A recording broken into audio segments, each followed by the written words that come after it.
കഞ്ചാവ് കൃഷി നിയമവിധേയമാക്കാൻ ഒരുങ്ങി ഹിമാചൽ സർക്കാർ. നമസ്കാരം, കൊട്ടാരക്കര മീഡിയയിലേക്ക് സ്വാഗതം. മെഡിക്കൽ വ്യാവസായിക ആവശ്യങ്ങൾക്കായി കഞ്ചാവ് കൃഷി നിയമവിധേയമാക്കാൻ ഒരുങ്ങി ഹിമാചൽ പ്രദേശ്. റവന്യൂ മന്ത്രി ജഗത് സിംഗ് നേഗിയാണ് കഞ്ചാവ് കൃഷി നിയമവിധേയമാക്കാനുള്ള പ്രമേയം പാസാക്കിയത്. കഞ്ചാവ് കൃഷി നിയമവിധേയമാക്കുന്നതിൽ സംസ്ഥാനത്തെ ജനങ്ങൾ പിന്തുണയ്ക്കുന്നതായും കഞ്ചാവ് കൃഷിക്ക് കൂടുതൽ അധ്വാനം ആവശ്യമില്ലാത്തതിനാൽ നമുക്കത് ഔഷധത്തിനും വ്യാവസായിക ആവശ്യങ്ങൾക്കും ഉപയോഗിക്കാമെന്നും പ്രമേയം പാസാക്കിക്കൊണ്ട് അദ്ദേഹം വ്യക്തമാക്കി. സംസ്ഥാനത്ത് നിയന്ത്രിതമായി കഞ്ചാവ് കൃഷി ചെയ്യുന്നതിന് വൻ പിന്തുണയാണ് ലഭിക്കുന്നത്. കൃഷി വകുപ്പ് ഗവേഷണ വികസന വിദഗ്ധരെയും സർവകലാശാലകളെയും ഏകോപിപ്പിച്ച് കഞ്ചാവ് കൃഷിക്കായി വിത്ത് ബാങ്കുകൾ വികസിപ്പിക്കും. അതിനിടെ അധിക ജോലികൾ കൈകാര്യം ചെയ്യാൻ എക്സൈസ് വകുപ്പിന് പ്രത്യേക ജീവനക്കാരെയും നൽകും.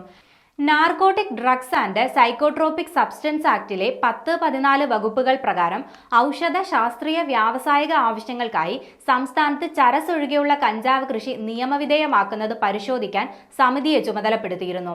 2023 ഏപ്രിൽ 26 രൂപീകരിച്ച സമിതിയിൽ ശാസ്ത്രജ്ഞർ, ഹോർട്ടിക്കൾച്ചർ വിദഗ്ധർ, എല്ലാ രാഷ്ട്രീയ പാർട്ടികളിലെയും അംഗങ്ങൾ എന്നിവർ ഉൾപ്പെട്ടിരുന്നു. ഇതനുസരിച്ച് സംസ്ഥാനത്തെ കഞ്ചാവ് കൃഷിയെക്കുറിച്ച് പൊതുജനാഭിപ്രായം ശേഖരിക്കുന്നതിനായി ചമ്പ, കാൻഗ്ര, കുളു, മാണ്ടി, സിൻമൗർ, സോളൻ ജില്ലകളിലെ പ്രാദേശിക ഗ്രാമപഞ്ചായത്തുകളിൽ പ്രതിനിധികളുമായി കൂടിക്കാഴ്ചയും നടത്തിയിരുന്നു. കഞ്ചാവ് ഉൽപാദനം, കൃഷി, കൈവശം വയ്ക്കൽ, വിൽപ്പന, വാങ്ങൽ, ഗതാഗതം, സംഭരണം കൂടാതെ ഉപഭോഗം എന്നിവ നിരോധിക്കുന്ന നിയമമാണ് narcotic drugs and psychotropic substance act. ഈ നിയമം ഭേദഗതി ചെയ്യുന്നതിനും സമിതി ശുപാർശ ചെയ്തിട്ടുണ്ട്.